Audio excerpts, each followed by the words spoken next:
Bonifacio sa pinakamaunlad na business district sa bansa. Dito matatagpuan ang Bonifacio Global City.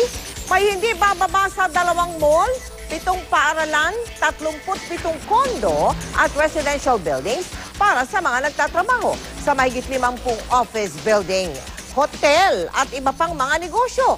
Kaya hindi kataka-taka ang muling pag-init ng agawan dito ng Makati at Taguig na nagsimula 2 dekada na ang nakakaraan.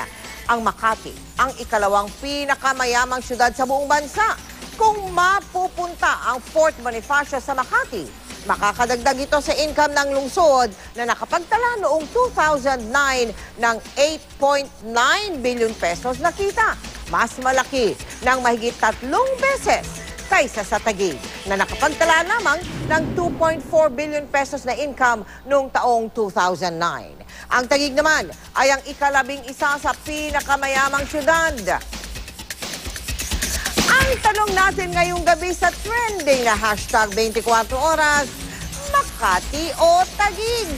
Kanino dapat ang Fort Bonifacio? Sali na sa makabuluhang usapan mga kapuso.